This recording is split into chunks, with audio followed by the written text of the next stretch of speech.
लो भाई, आ गया दिनेश पेप्सी पानी पूरी वाला। आइए आइए और पेप्सी पानी पूरी खाइए। पानी पूरी खाने का एक नया अंदाज। आइए आइए। दिनेश जैसे ही बाजार में अपना ठेला लाते हुए आवाज लगा रहा होता है तो पहले से ही वहाँ खड़े पानी पूरी वाले उसका मजाक उड़ाते हैं। पेप्सी पानी पूरी अब पानी पूरी में पेप्सी डालकर बेचेगा क्या ये आदमी है? अरे लोग तो ऐसी पानी पूरी चखते ही उल्टियाँ करने लगेंगे भैया।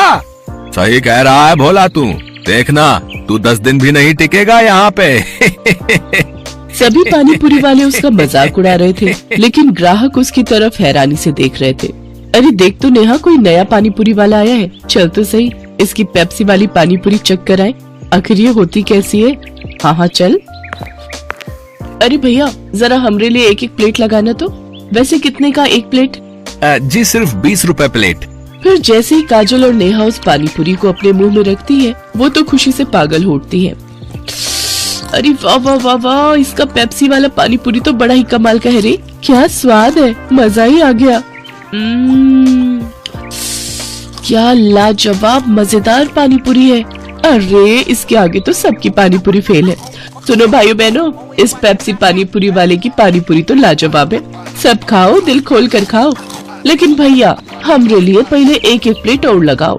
उन दोनों के इतना कहते ही दिनेश के ठेले के आसपास भीड़ लग जाती है। सभी उसकी पानी पूरी को चखने के लिए बेताब हो जाते हैं। भैया मेरे लिए जल्दी से एक प्लेट लगा दो भैया। अरे अभी तू ठहर भैया, है तू मेरे बाद आया था, पहले मैं खाऊंगा। हाँ भैया मेरा। अरे अरे सब्र करो भाई, सब्र करो। मेरी पेप्सी पानी पूरी तुम सबको मिलेगी, ठीक है? दिनेश की पेप्सी वाली पानी पूरी ने सब पर ऐसा जादू चलाया कि उसका धंधा जोरों से चल पड़ा। उस दिन के बाद वो जैसे ही ठेला लगाता उसकी कमाई शुरू हो जाती। अगर कुछ महीने ऐसे ही कमाई होती रही तो वो दिन दूर नहीं जब मेरे बंटू का इलाज हो जाएगा और वो पूरी तरह ठीक हो जाएगा। बंटू दिनेश का 7 साल का बेटा था और उसके दिल में छेद था। उसके ऑपरेशन के लिए डॉक्टर ने काफी खर्चा बताया था। दिनेश जब भी शाम को घर लौटता तो बंटू अक्सर उससे पूछता, पापा आपने मेरे इलाज के लिए पैसे जोड़ लिए क्या? अब कुछ ही महीनों की बात है बेटा, मैं जल्दी ही तेरे इलाज के लिए पैसे जोड़ लूंगा। ऊपर वाले की दुआ से अपना पेप्सी पानी पूरी का धंधा बहुत अच्छा चल रहा है। सच्ची पापा? फिर तो मैं भी आपके साथ खेल सकूंगा, दौड़ूंगा, भागूंगा और आप देखना फिर तो रेस में मैं ही फर्स्ट आऊंगा। दिनेश की बीवी संध्या जब भी अपने बेटे को ये कहते सुनती तो वो कहती, तू बिल्कुल भी परेशान मत हो बंटू, मैं रोज मंदिर जाकर तेरे ठीक होने के लिए भगवान से प्रार्थना करती हूँ। तू देखना भगवान तुझे बहुत जल्द ठीक कर देंगे।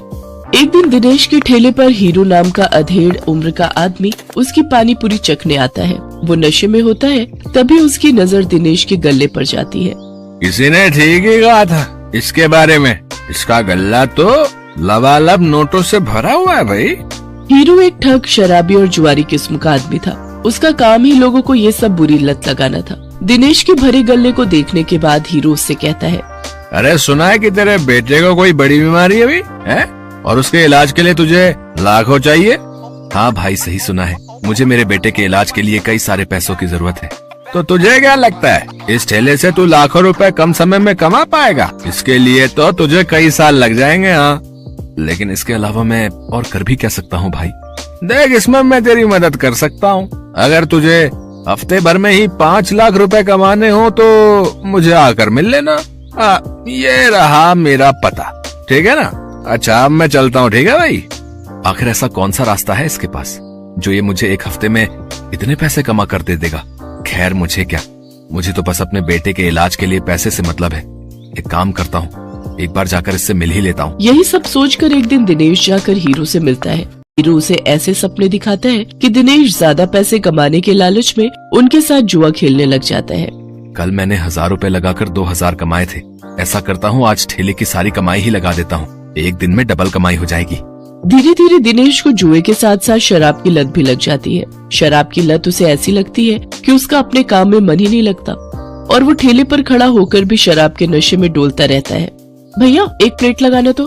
अरे लगता है इस आदमी ने तो शराब पी रखी है। चलो चलो हमें नहीं खानी इसकी पानी पूरी, चलो दूसरी वाली पानी पूरी खाने चलते हैं। धीरे धीरे दिनेश के सभी ग्राहक कट जाते हैं और वो सभी दूसरे पानी पूरी वालों के पास जाकर पानी पूरी खाते हैं। ये देख भोला और राजू बहुत खुश होते हैं। देखा भोला, अपनी चाल कामयाब हो गई ना। बिल्कुल सरकार, अब देखना उसकी पानी पूरी की तरफ तो कोई देखेगा भी नहीं, सब अपनी ही पानी पूरी खाएंगे। कुछ दिन ऐसे ही बीतते जाते हैं। अपने धंधे को मंदा देख दिनेश शराब और जुए की लत में और डूब जाता है और उसका बचा खुचा धंधा भी चौपट हो जाता है। ये सब देख संध्या और बंटू बहुत दुखी होते हैं। फिर बंटू अपनी माँ से कहता है, माँ, अब तो मैं कभी भी ठीक नहीं हो पाऊंगा ना। पापा तो अब सारे पैसे शराब और जुए में ही उड़ा देते हैं। तू परेशान मत हो मेरे लाल, बस ऊपर वाले पर भरोसा रख, एक दिन सब कुछ ठीक हो जाएगा। सारा दिन नशे में धुत रहने और धंधा चौपट होने के कारण दिनेश के घर में खाने पीने के भी लाले पड़ जाते हैं। माँ, अब तो घर में खाने के लिए भी कुछ नहीं बचा। अब तो लगता है भूख से ही हम सब मर जाएंगे। ऐसा नहीं कहते मेरे बच्चे, सुख दुख तो जीवन का हिस्सा है। आज बुरा वक्त आया है, कल अच्छा वक्त भी आएगा। ऐसे ही कुछ समय और बीत जाता है। फिर एक दिन उस बाजार में एक आदमी आता है जो सबको पर्चे बांट रहा होता है।